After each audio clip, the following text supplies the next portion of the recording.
Waiting room. What is in the waiting room?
Okay, I think I have a couple people in class today. So it's kind of like private tutoring till other people get here. First thing, Whitney, since you're here, I want to go through number 3 on the test. Can you hear me? Yes, ma'am. That would be awesome. Okay, wonderful.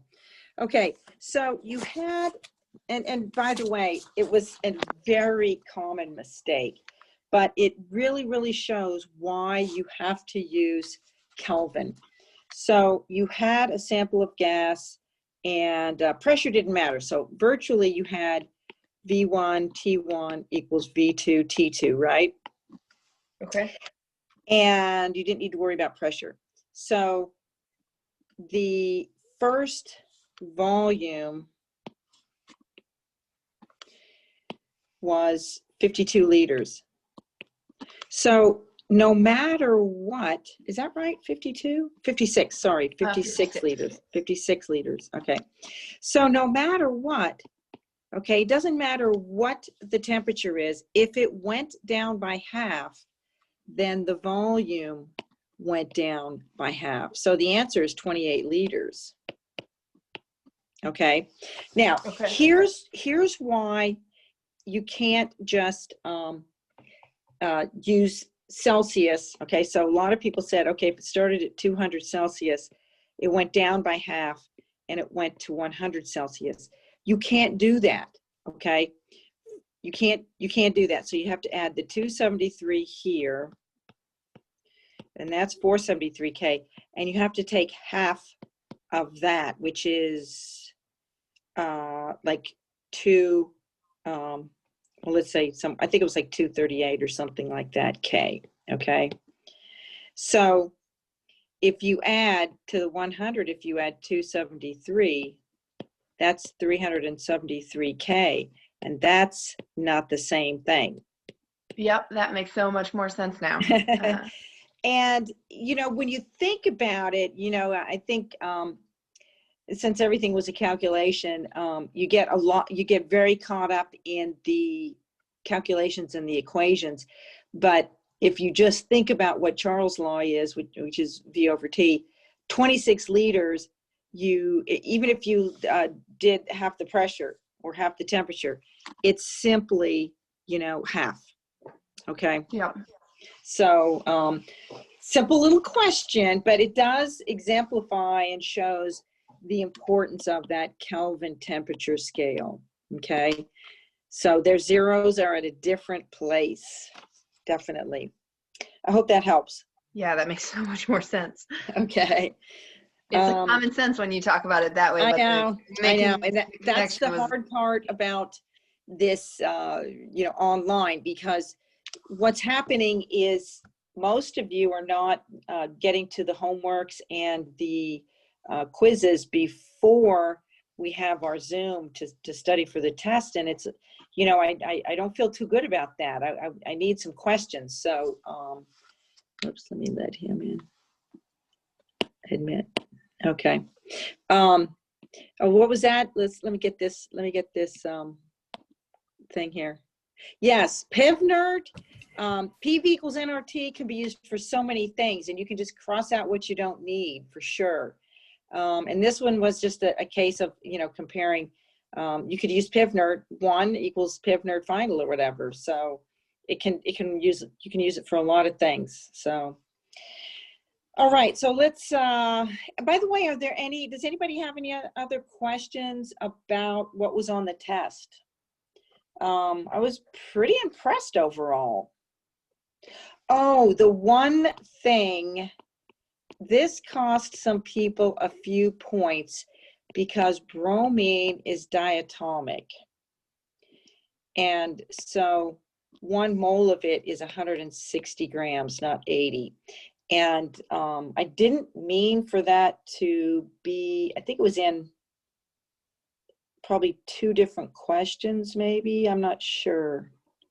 The gases on the periodic table, most of the gases on the periodic table are diatomic. Trying to think of which ones aren't. Actually, well, the noble gases are not diatomic. Okay, group 18, they're not diatomic. And, one of my persisting questions, even though I'm 63 years old now, one of my persistent questions is, why are they diatomic? Why? Why can't we find just one little atom by itself of those elements? No, it's not because of charges. It just has to, it's a combination of things, but I've never really gotten a good answer from anybody about that. So that's, I have a feeling it's more complicated than I can probably understand. So, but here's what I do to remember the diatomics is I have a little mnemonic.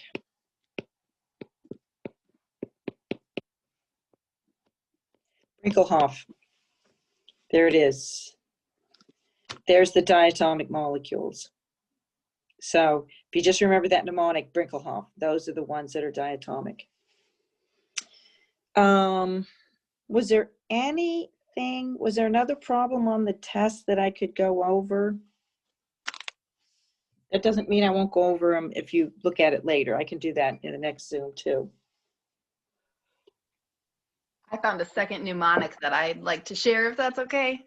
That's okay, yeah. Have no fear of ice cold beer. Oh yes, I've heard that. Yeah. I've heard So that's that what I one. think of now to remember it. Exactly, that's a good one. I've heard that, and then as time goes on, I got a little more cautious about bringing that into a high school classroom. So I tried to refrain from that one. So, all right, well, let's move on to today's lesson. I want to talk about, let's see, let's get rid of clear all drawings. Okay, I want to talk about endo and exo. And, you go through your lower level science classes in grade school and in middle school and all that. And you keep learning that something exo feels warm, okay? And something endo feels cool or cold. And I think that's probably how you learned it. The problem is when you get to something like the melting of ice or the warming of ice or something. Okay, so now you're at a loss. You're like, what? Okay, so here's what I want you to be thinking is with an endothermic reaction, and by the way, it can be physical or chemical, heat is absorbed from the surroundings to the system. Okay, in exothermic, heat is released to the surroundings. Okay, so whenever you're talking about exo and endo, here's the thing. We are always feeling the surroundings. It could be our fingers, it could be the cup that it's in, anything, but we never actually feel the reaction. We're always feeling the surroundings. So keep that in mind. So for endo, heat is absorbed into the system. So that means, for instance, you know, if you've got an ice pack on your foot because it's, you know, swelling up because you sprained your ankle or something like that, the system is absorbing heat from the ice, okay? The system is kind of like your foot or something. And so it's absorbing heat. And so, you know, you've got a lot of things going on there. So when people talk about a situation like that, and they say, is putting ice on your leg, is that endo or exo? Well, are you talking about the ankle or the leg? Are you talking about the ice melting, etc.? What are you talking about? In other words, what is the system? Okay, so that's sort of why that's just a little bit confusing. Okay, so always want to be thinking about what's the system, what's the surroundings. Okay, so let's go back to what I'm thinking about here. Okay, so heat is absorbed from the surroundings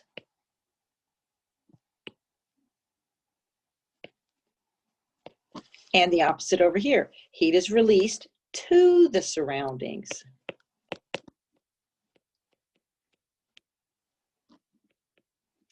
By the way, there's really no such thing as cold, right? It's just the absence of heat. So what that means is that heat is kind of like one of your ingredients in the reaction.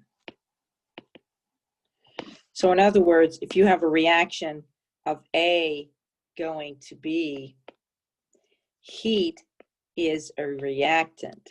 It's an ingredient.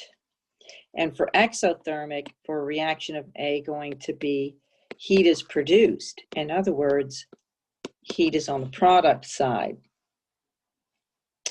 Now, one other thing that we think about with endo and exo is something called enthalpy of reaction, and that's going to be a big deal for this unit. Enthalpy of reaction we call delta H, the heat of reaction, or enthalpy of reaction. And so the delta H is positive for endothermic, and the delta H is negative for exothermic.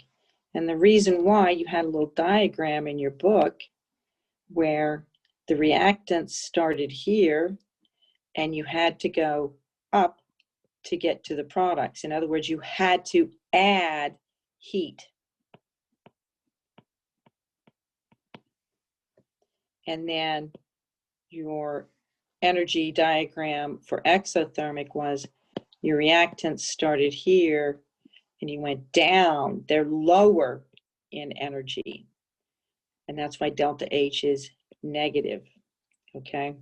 And the reason that we do that with those equations, the reason that we don't put a a negative or something in there is we don't want subtraction signs in reactions. So we keep everything positive in reactions. And so that can be a little bit confusing for people. So even though this number is a positive number here, when you're doing your calculations, you need to make it a negative over here. And I can go through that again and after you've done some problems to talk to you about that. All right. Questions about endo and exo? I don't see any chats in there, so hopefully you understand that. So where does this energy come from? Let me get another little page here. So where does that energy come from? It is stored in the bonds. This is such a big deal in chemistry. So the whole big deal in chemistry is bonds are broken and bonds are formed. That's it. That's the big idea. Bonds are broken, bonds are formed. Now, bonds are always broken in the reactants, of course, and bonds are only formed in the products. When bonds are broken, heat is required or energy is required. The way to remember this is, have you ever taken a little stick and tried to break it? Or break a pencil? You need energy. To break a stick, you need energy. To break a bond, you need energy. You have to put energy in. You have to put heat in. Bonds are formed in the products, and that releases energy because those things become more stable, more stability. And that's because of a loss of energy. That's a big, big idea. All right. So let me go through a problem like that that I'm asking you to do in this unit. And it actually comes from chapter 9. It's about bond energy. And I thought it fit in very well with thermochemistry. I don't know why it's in that other chapter. But it's about adding up bond energies to see and to calculate that delta H, or heat of reaction. Where does that come from? It comes from the bonds. So I'm going to be doing number, let's see.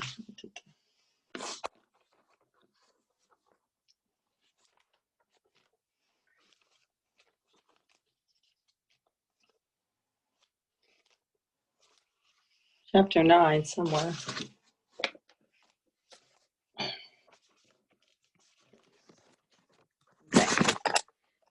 Sorry about that. Number 50 in chapter 9, it's on page 402.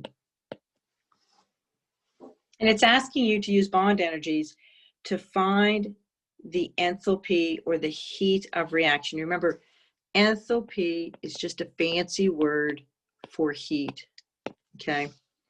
So you have this breakdown of a structural formula of ethylene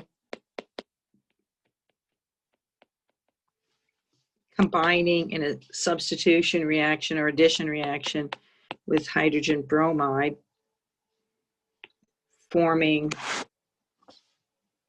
ethyl bromide.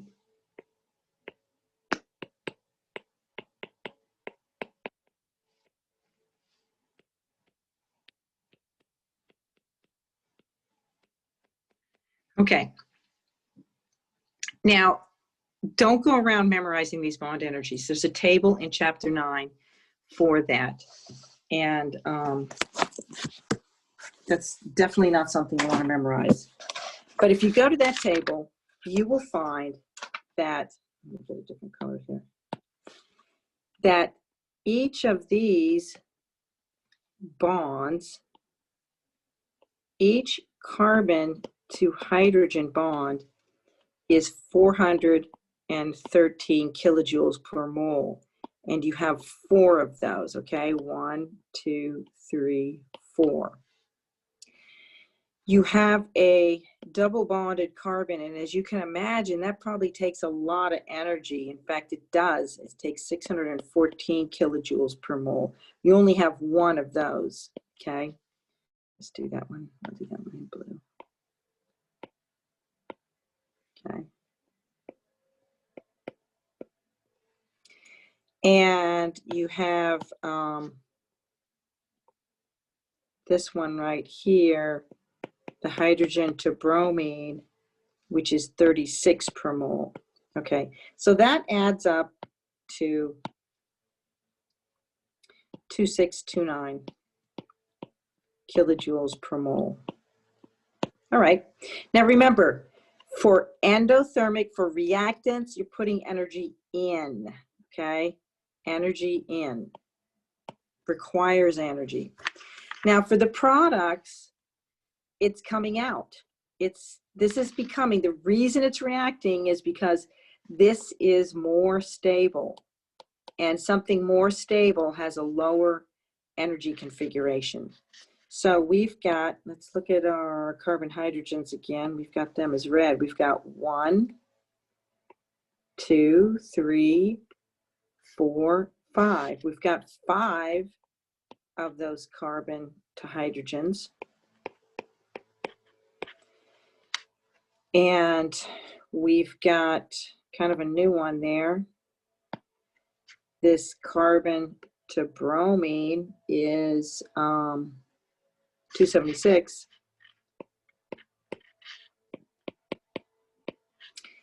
And we've got, instead of a double bond, we've got a single carbon to carbon.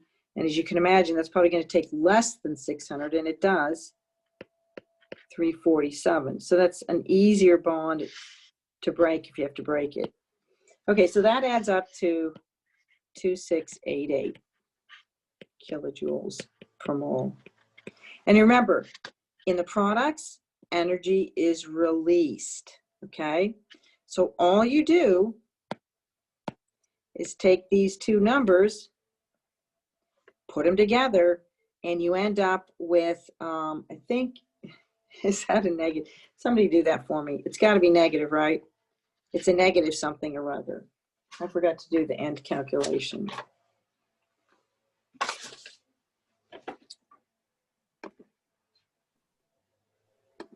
I have negative 59. Thank you. There you go. So overall, this reaction then is exothermic. And the delta H overall is negative 59 kilojoules per mole. Okay, and that's where that number comes from, is from here. There you go. Now, you know, if you're going to eat a bunch of sugar, I had some caramel corn with lunch. Ooh, not good. I don't know, I just couldn't resist it. So that's a lot of sugar. Sugar has a lot of atoms in its molecule, and it has a lot of bonds that you can break and form. So therefore, you know, hey, it's got a lot of energy. Things like that have a lot of energy. Fats have a lot of energy because they're great big huge molecules, lots of bonds to break and form. So overall, usually they produce a lot of heat. Gasoline, same thing. Somebody asked me about something that happened in their kitchen caught fire during the class or something. I don't know. I don't remember who that was. And she wanted to know, why is so much heat produced? And so we discussed, I gave her a little rundown on that. But that's where delta H comes from. And we're going to be moving forward in this chapter and doing some calculations with delta H, but that's where that number comes from. Any questions about bond energy? Is there anybody out there who, let me see if there's any more. Okay, that's good.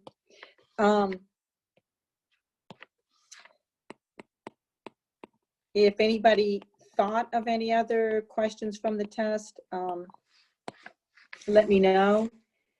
Or you can just submit those to me. I can, the test, so far the test grades were fine. But you know, maybe there's a question on there that you want me to go over with you privately, or I can use it, use that to start the next Zoom lesson with. Any other questions that I can answer right now?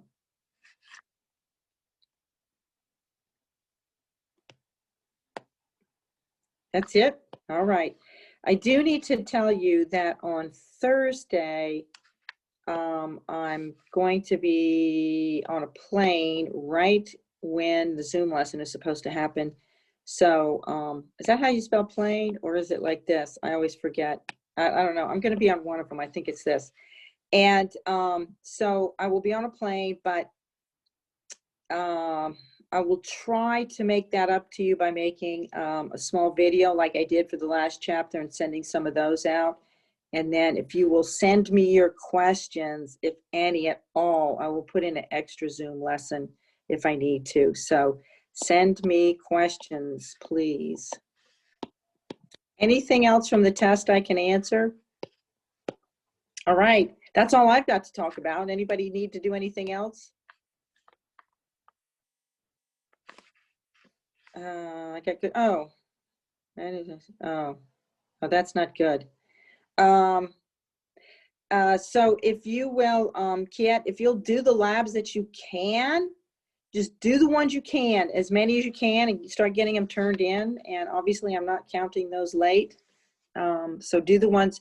And Kiet, if you'll send me a note about what's missing, I can maybe offer some suggestions for something you can use instead, okay? All right, okay. Talk to you later and have a good afternoon, everybody.